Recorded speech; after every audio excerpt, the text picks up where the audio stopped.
facendo adesso, in questo momento? Del tutto mi appartiene, nel male e nel bene, e il nostro amore è inseparabile.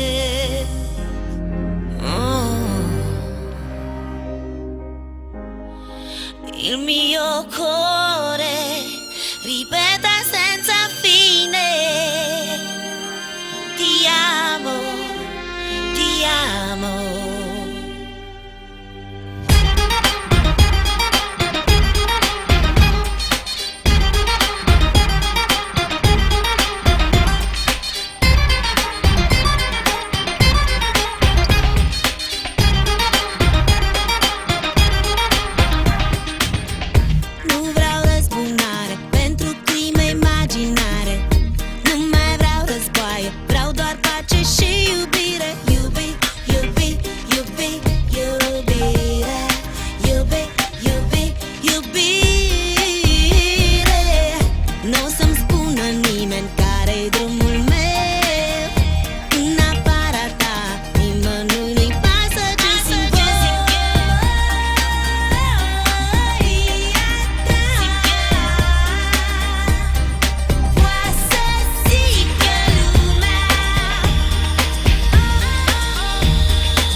Adesso, in questo momento, il mio cuore ripete senza fine: ti amo, ti amo.